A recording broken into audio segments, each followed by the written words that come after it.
Well, you certainly don't need me to tell you how cold the past 4 to 5 weeks have been across eastern North America and much of Europe. We, of course, have seen the coldest March in 51 years here across the UK, one of the coldest in 100 years across much of Europe, and, of course, across the eastern half of North America. It's been no bargain here either, with the coldest probably since 1996.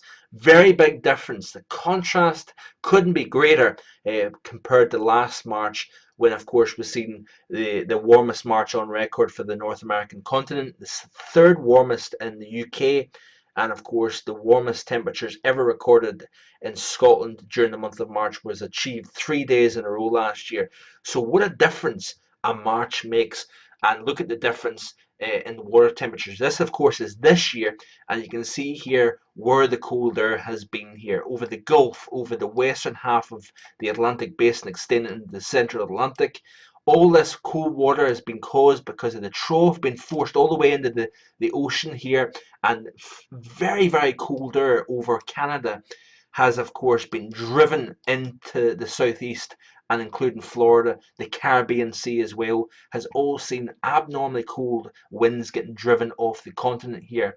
And you can see similar conditions across the western half of Europe as well. Look at the North Sea, look at the water surrounding the UK. The reason being is we've had much colder than normal conditions over Scandinavia, over Russia, and all that cold air has been forced westbound thanks to high pressure in the north of the UK.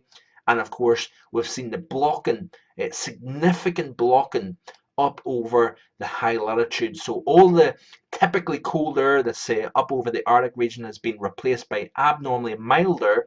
And that, of course, forces the cold air to go somewhere else. It doesn't just disappear. And what's happened is this negative Arctic oscillation has forced all the cold air out of the Arctic down into the mid latitude region, and of course, with the help of a strongly negative North Atlantic oscillation, what's happened here is that we've had this blocking high pressure up over the North Atlantic and Greenland, forcing the trough into the eastern half of North America, western half of Europe.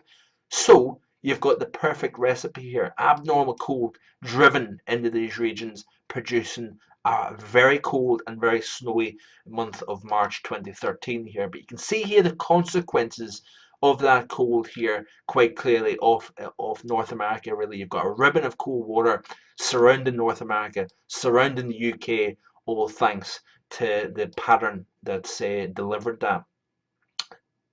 The difference between this year and March of 2012 couldn't be greater here. Notice here how warm the Gulf of Mexico is compared to this year. You've got a ribbon of warm where the cold is this year.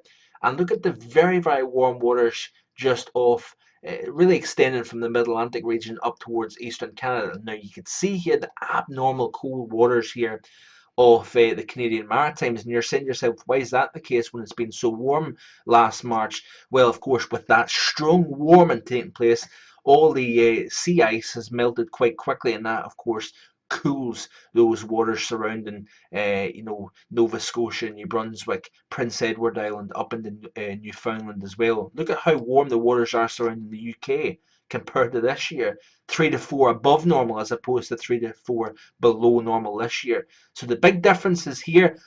The big thing to remember here, folks, is all that warmth last year was focused further north as opposed to this year where it being down in the deep tropics here. So the energy budget has been all transferred up across the more higher latitudes as opposed to the deep tropical region. What that meant last year, of course, is we've seen the concentration of hurricanes less so over the deep tropics. Look at this here. This is last year, remember. And look at how at this time last year we had colder than normal waters really extending from the Lesser Antilles through the central Atlantic and off the African coastline here. And what that's done, folks, is as the waters around the deep tropics heated up, these cold waters going warm release a drier atmosphere above it. Whereas to this year, what that's done is we've got a concentration of very warm waters here extending all the way from the African coast through the Cape Verde Islands, right across the heart of the deep tropical region, into the Lesser Antilles, into the southern half of the Caribbean Sea.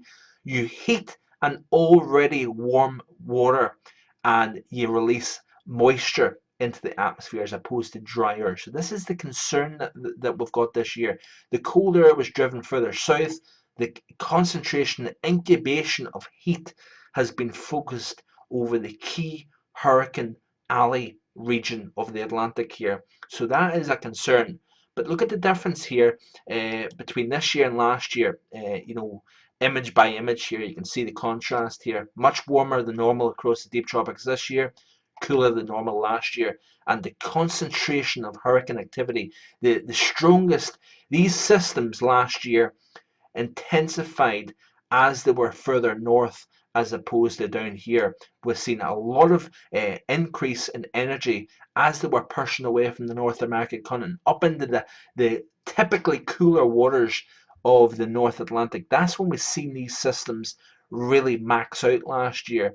And of course, Hurricane Sandy last year at the end of the year, we had very warm waters, record warm, I believe, off the northeast coast, and that really fueled the energy of that system further north. The dry air last year really did a work on those systems last year, all thanks to the fact that the water started off cooler than normal, heated up, added dry air to the atmosphere, whereas this year we need to pay attention to this because the water profile is very similar to back in 2004, 2005, and I'll show you that here. This is 2004. And look at this here, the ribbon of cold water, like this year, only not quite as prominent. But check this out, warmer than normal over the key area for long track storms. You want to start off warmer than normal off Africa and over the Cape Verde Islands, extended westbound. Now, I'm going to go back here quickly to 2013, just recently here, the 1st of April, of course. And although we've got colder than normal here, you're saying to yourself, Mark, it's not really that conducive when you look at the Gulf and the Northern Caribbean off the east coast of North America. The problem is here, folks, is down at this more southerly latitude, strong warming is going to replace these cold waters with normal water temperatures, if not slightly above, by the time we reach July and into early August, the key time of the year. The problem is that these waters here are only going to warm up further and moisten the atmosphere. That is the important aspect here, is the fact that these waters that are warmer than normal at this time of year are going to increase in warmth as we progress through the season, and as they do so, they're going to release moisture to the atmosphere, and this whole belt right here is probably going to be well above normal by the time we reach the heart of the hurricane season, and the long track seasons, big years like 2004, 2005, all started off with warmer than normal waters off the African coast here. So 2004, of course, you can see 2005 is even closer to this year. Look at the ribbon of warmer than normal, again off the African coast, the Cape Verde Islands. The tongue of warmth extends all the way into the Eastern Caribbean Sea. I'm going to show you back to 2013 once again here and look at the similarity here. Yes, we've got a colder than normal Gulf, and we've got a colder than normal waters just north of the deep tropics, but this here is the perfect environment for a big hurricane season coming up. So a lot of things to look at here. Let's have a quick look at the CFSV2.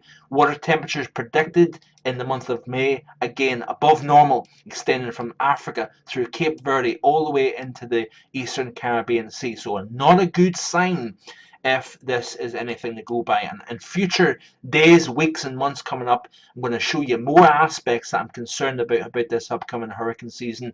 But certainly the stages are becoming set for what could potentially be a big hurricane season coming up as opposed to last year. We did see a lot of numbers last year, but the focus of energy was further north than in the deep tropics. This year could be very similar to 2004, 2005. Keep checking back and I'll keep you posted. And if you haven't already done so, you can try a free trial, 7 days free on markvoganweather.com. I'll look at the UK, the US, and indeed the upcoming hurricane season. Have a great day. Bye for now.